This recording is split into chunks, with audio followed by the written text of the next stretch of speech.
Hello, everybody. Got kind of a small group, so I'm excited to field a lot of questions from you guys. So first of all, congratulations for making it all the way through the Maker Faire weekend. How many people, is anybody here, is this your first Maker Faire, your first time? All right, excellent. All right, very cool. So I'm going to talk today a little bit about my story and how I got to be here on stage with a microphone. And also talk a little bit about where I think this whole maker movement is going, especially in terms of science and exploration, because that's what I'm most interested in. So the first thing I want to do is explain to you, this is an OpenROV. And I want to get this out of the way because I've been accused before of giving a whole talk and not even explaining what an underwater robot is or does. So this is an ROV, and you can see there it's got a camera on the front so you can drive it around. It has thrusters so you can go up and down and around. And it sends live video so you can be back on the surface controlling the robot and seeing what it sees. So these have been around for 30 years, a long time. But OpenROV is one of the first ones that's accessible and affordable for anyone to use. Normally they're just people in oil and gas, in Woods Hole or Scripps Oceanographic Institutes. But we're really trying to make these accessible for everyone. And you can see here it goes under the water and you can go to places that you wouldn't normally be able to go. So our story started like a lot of good ones do. It was a treasure hunt. And I had met my friend Eric Stackpole, and he told me this big, elaborate story about this cave and this underwater gold, and there was a robbery during the gold rush, and there was cave divers and treasure hunters and all these people who tried to get this, but no one had been able to explore this underwater cave. And he wanted to build this underwater robot, and he set this thing on the table, and he said, I'm going to go, we're going to do it. And I said, and at that point my jaw was on the floor, and I knew that I wanted to be a part of it. And I'd been to a Maker Faire, and I knew that I wanted to be a part of this community. I said, Eric, I think we could make this a bigger deal if we share our designs online and make it open source and see what happens. Because this prototype never worked. And so Eric and I, we started this website, OpenROV.com. Many months, it was just Eric and I on the forums, me asking him questions about physics and other really basic questions about underwater robots. But slowly, over time, we just kept at it. We kept showing up at more Maker Fairs with better prototypes, and we just kept at it. And then finally, we actually went back to that cave. And we went, and we got a bunch of friends together, and we went and explored. And that story ended up getting picked up in the New York Times, and then we put the project on Kickstarter, and we raised $100,000, which 2 years ago was a lot of money on Kickstarter. I know now this happens every day, but for us this was a big deal. And I'll never forget kind of sitting in Eric's living room, pushing the button on Kickstarter and just watching the money go up, and you're thinking, wow, this is so exciting, and then it keeps going up, and then you're thinking, wow, we really got to make these things. And we did, and we were selling these kits. But all of a sudden, the boxes just started showing up to the garage, and we quickly realized that we were in over our heads. No pun intended. But we did. We were able to make all the robots and get them shipped out to our Kickstarter backers. And they're all over the world now. There are people, there are divers, they're in cenotes and caves, they're in Antarctica, they're in, this is a photo that was taken a few weeks ago in the Caribbean. It's a silky shark. And they're just going all over, and our community continues to grow and expand all over the world. There's thousands and thousands of people who have robots and are contributing on the forums and to the software. It's a really exciting thing to be a part of. And we don't know where it's going to go. But something important has happened, and we went to give a talk at this conference called Oceans 2020, trying to imagine the future of ocean exploration. And it was the leading oceanographers and explorers in the world, and then Eric and I. And I snapped this photo in the airport on our way there, and I used it in our presentation. I said, I think this is important, because this is 2 guys, 3 ROVs, and it's all carry-on luggage. And everybody, these world-famous explorers, their jaws were on the floor, because this is a completely new concept to them. They have these big 10-foot ROVs, and you need ship time, and NSF grants and massive amounts of infrastructure to run one of their expeditions. And here we were, you know, two guys who'd been working in the garage, and we showed up with carry-on luggage. And it's not just us, and I want to make that really clear. There's all, you know, you can walk out the door and you can see all of these sensors and these digital fabrication tools being reworked and modeled and creating all sorts of interesting tools for science. And here are a few interesting ones that have been used for ocean science, and there are even more than this now.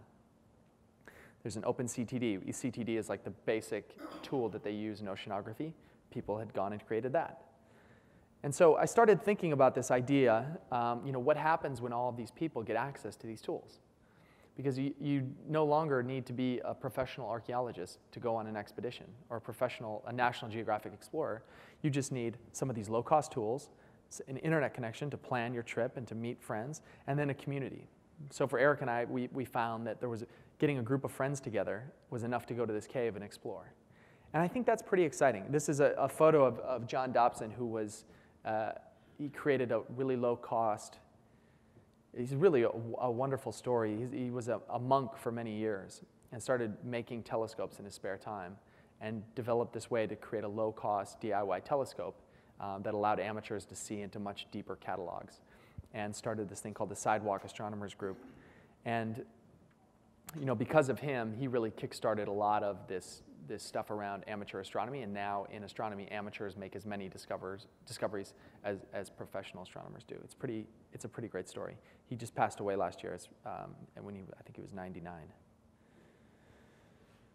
This is a friend of mine, Chris Anderson. Many of you may know Chris. He writes books and used to be the editor-in-chief of Wired, but then he started flying drones in his backyard with his kids and making low-cost autopilots for these remote control aircrafts, and you know, has since, you know, launched a big company called 3D Robotics. They make this drone called the Iris, and there are a lot of people who are using these drones. You know, you see people using drones, taking photos, doing whatever, but there are a lot of people now who are actually using drones for conservation. And there's a group called conservationdrones.org who's got just a list of what all the people around the world who are using drones for this type of purpose, where they are and what they're doing. And to me, this is an example of connected exploration, where these tools are powering science, are powering exploration, are powering conservation. This is, you might recognize this photo. This was the same garage that I showed earlier with all the boxes. And so these were Eric's roommates in Cupertino. And these guys had this idea to create a low-cost satellite. So they thought that all these cheap sensors and components that were going into cell phones could be repurposed to make low-cost satellites. And so they launched, ended up starting a company. They were in Make magazine first with one of their prototypes. And then they launched a company called Planet Labs. And they've raised, I think it's close to $70 million, and have, more importantly, launched more than 70 satellites into space, and are now getting they have a constellation of these low-cost satellites and are getting an image from every location on Earth every day. You know, if you go on Google Maps, sometimes you zoom into your house and you see it's a car that was parked there a month ago, so it's very delayed. This is going to be every single day, and that has huge potential for all sorts of applications in science and exploration, from monitoring forests, monitoring fisheries. They found a forest fire recently. This is an example. Minutes after this forest fire had started, one of their satellites had caught the image. They came out of the same garage that we did. It's pretty amazing to think that all of these people that you see out here, and some of this stuff seems a lot of fun and silly, but a lot of this stuff, it can be really serious tools. And not only can they be really serious tools, but you, even someone who has just a little bit of experience, can be on the edge of discovery and exploration in science. To me, that's really exciting. And so the way that I understood this was that there's kind of this amateur curiosity that's, you know, it's not necessarily science, it's just regular humans just being curious. It's something we're wired to do. That's something that we are, is curious creatures. And then traditional science, which is the NSF stuff, the the papers and the institutions and all the stuff that goes into traditional science, which is a great thing. And then there's this idea of citizen science, which is citizens collecting data for more publishing papers and things like that. And to me, what the maker movement is doing is just expanding this realm of curiosity. It's allowing anybody to ask a question and then to build a tool and to go out and find an answer. And I think if you're a curious person, I think it's a pretty exciting time to be alive. And so we took this idea, okay, we have these tools, what can we do? And we decided we wanted to go to the Sea of Cortez. One of my favorite books is John Steinbeck's Log from the Sea of Cortez, and I wanted to go and see if we could replicate his journey using our low-cost DIY tools. And we did it. We actually went. Turns out we ended up taking samples because it turns out you need to be an accredited university. You need to have a university affiliation, otherwise you can get arrested. And I just did not want to wind up in jail in Mexico for bioprospecting or anything like that. So all we did was just go down there and test tools, but we were able to put that together for, it was $1,000, I think, a person to go down there and have this 2-week trip in the Sea of Cortez and use all of these tools. Then I later found out about this group called Ocean Sampling Day. It's a group of researchers who love the idea of actual citizens, a network of people taking samples all on the same day for metagenomic research. And they had created, it's a group in Europe, and they created this whole Ocean Sampling Day handbook that had all the information that I had needed. I spent months researching the Sea of Cortez trip. They had put together all the packets, this whole little binder of here's how you get started with metagenomic sampling. And so what we're seeing is that the amateurs are going one direction, asking more questions, testing out their tools, and that these scientists and researchers are coming in the same direction, saying, we need more help, we need more people to participate in this. They even had an app, an Ocean Sampling Day app, where you can upload your sample and then send it into a sequencing service that they had lined up. So this is another example of that kind of intersection that we're seeing. So I love this slide, because this is the Ocean Network in Canada. They're this big infrastructure project they're trying to put together to monitor their oceans off the coast of British Columbia. But I love the first line. It's, we're looking for a few 100,000 volunteers to help analyze deep sea videos. That is such a bold ask. It blows my mind that someone has the gall to ask that question. But that's what they think citizen science is. And to me, it cuts both ways. This is a group on Facebook started by this girl, Katie. I don't know how to pronounce her last name, but I'm a part of this Facebook group. There's 3,000 members, and it's a group of divers who just post their photos of what they see underwater, and then the rest of the group helps to identify it. And this group is phenomenal. If a picture gets posted in this group, it'll be identified and ID'd within a minute. And I know professional marine biologists who actually use this site. If there's a species they don't know, they'll go onto this Facebook group and post what it is, and it'll get identified right away. And so this is the example of these big institutions needing this kind of participation, and then these kind of curious amateurs who are already organizing and doing this kind of work anyways. And so what we've done is we've started this site called OpenExplorer. And this is bigger than underwater robots. We want anyone who's curious, anyone who has a question, to be able to go on there and say, I'm going out in my backyard looking for species, or I'm going to the Sea of Cortez, or I'm going to, there's a list. These guys are looking for inside of abandoned caves in northern Wales. These guys are looking for shipwrecks, I think, off the coast of Spain.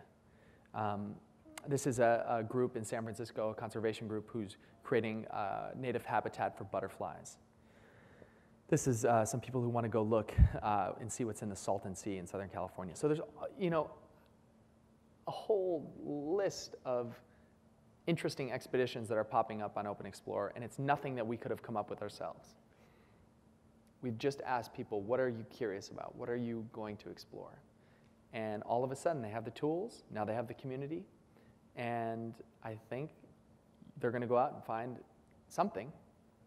And hopefully we can keep adding to this list. So if you guys have any ideas, I'd love to hear what you're curious about and what you would be excited to explore if you had an underwater robot, or if you had a drone, or if you just want to go out in your backyard. That's all I have. Thank you. How am I doing on time? Do I have time for questions? Sure. You can ask the first question. So OpenExplorer, I saw the numbers there. What does each of those represent? An idea, a project? Yeah, each one of those is an expedition. So the units are expeditions. So my big inspiration for all this was Kickstarter. I thought they did an amazing job of really just putting a framework around creativity and just saying, hey, just make a project, invite people to be a part of that project, and get just enough money you need to make it happen. And so what I wanted to do for Curiosity was create a unit, and so we did expeditions. And each of those is broken into 3 phases. So there's the preparation phase in the field, and then debriefing, because a lot interesting things can happen at any one of those stages. Yeah. Any other questions? Yeah. Okay, this is a great question. So the robot can go down to 100 meters, and it sends back live, 1080p video. So it moves about 2 or 3 knots. So it's pretty quick. We actually have a pool outside. If you saw it, yeah. Yeah, you got it. Great. So we sell the robots for $850, and that's the kit. And to put that in comparison, the commercial models are $20,000, $30,000, $50,000. It gets expensive quickly. So you can imagine those professional oceanographers when they see, oh, it's less than $1,000. It's amazing. So anyone who's a professional ocean engineer comes and sees what we've done, and they can't believe it's so cheap.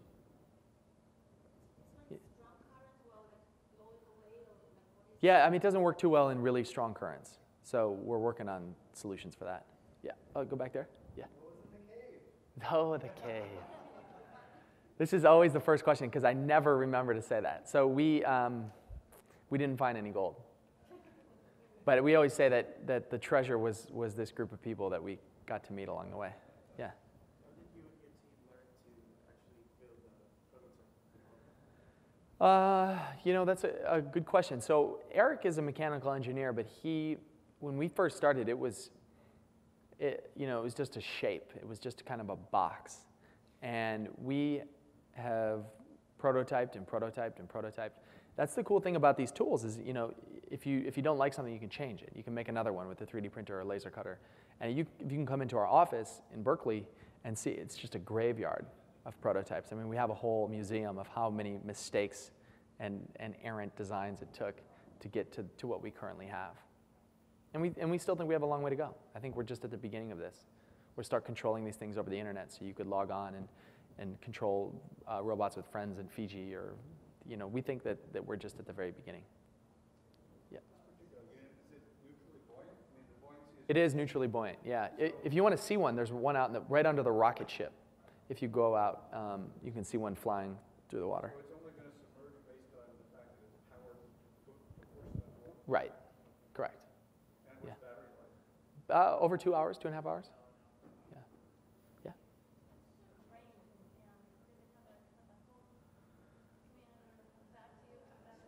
No, so it's got a tether. So it has a very thin tether. So that's kind of our fail-safe. If it stops working, just pull it back through the tether. That sometimes does get caught. We were in Monterey last week and got it tangled in some kelp, but divers get stuck in kelp. So, that's kind of a tough thing. But the range is that 100-meter tether. So it doesn't have any kind of a fail-safe yet. Yeah.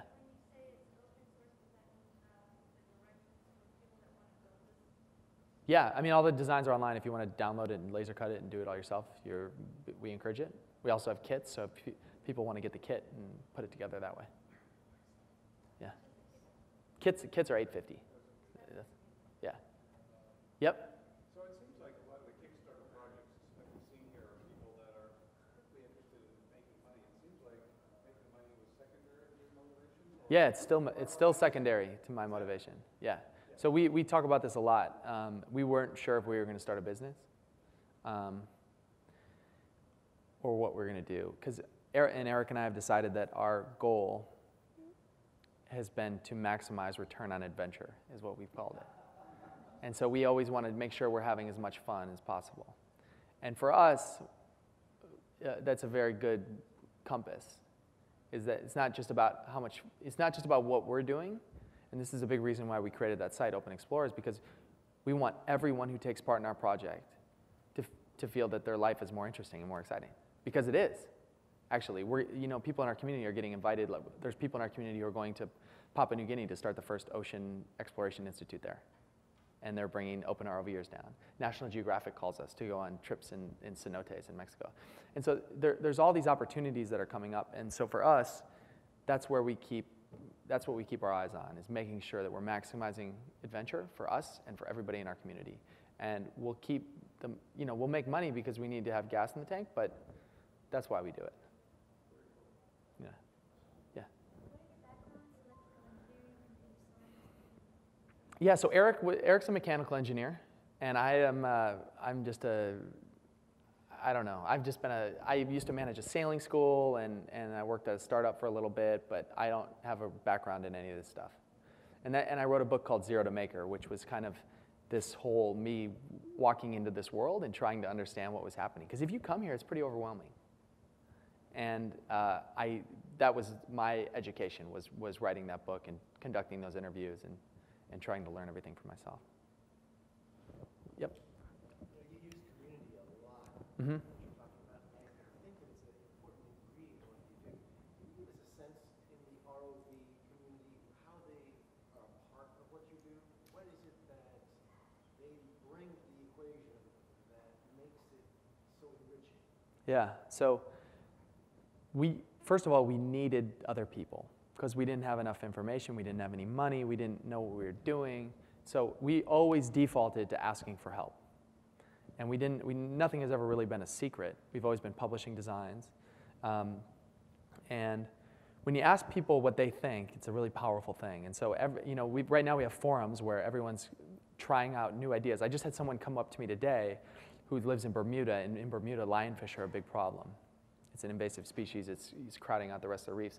And he's developed a spear gun that he wants to go around and take out lionfish because they're having a really hard time controlling them. And so the people in our community are developing all sorts of things. And now what we're seeing is that we're going on expeditions together. We're going all over the world with these people and getting into a whole mess of trouble with them, and it's fun. And so that's what the Open Explorer is about, is like, okay, now we've built this thing that's cool, now let's go out in the world and explore with it. And take that same mentality and see what happens. So how much time are we doing on time? 5 minutes. Okay, cool. So a couple more. Yeah. If you go back to when you just started this experiment, this making thing, or if you give a young person who's just starting to make things, Yeah. what advice would you give them? Okay. That's a good question. So the question was, what if I went back to the beginning and thought about the whole thing, what advice would I give? And it's funny because I was really scared. And I think it can be really intimidating, and I think it's important for me to remember that, of how intimidating it was, especially because 2 years ago, I didn't have a job. 4 years ago, Eric and I were sitting in the back 2 seats of this place, and it was packed. And it was, up on stage was the guy who started the Arduino project. And Eric and I had this prototype that didn't work. Nobody knew who we were. Nobody cared about us. I didn't have a job. I didn't have any money. And he said on stage, he said, don't let not knowing what you're doing stop you from getting started. And Eric and I kind of just looked at each other and just high-fived and just kept doing it. That's not to say there wasn't a lot of hard moments. There were. Just stick, when the robot's sinking and you've just spent all of your time, and all of your energy trying to get an underwater robot to work, and then it sinks to the bottom of the pool, that's devastating. But you just got to keep trying. There's always things to learn from those kind of moments. And the other thing is work with people you really like, because Eric is now he's my best friend, and it's easy to stick with things if you're building things with people you like. And there's a lot of great people here to meet up with and to build things with. And if you're having fun when you're doing it, then you're more likely to keep doing it. That's a good question. Should we end there? Cool. Well, thank you guys so much.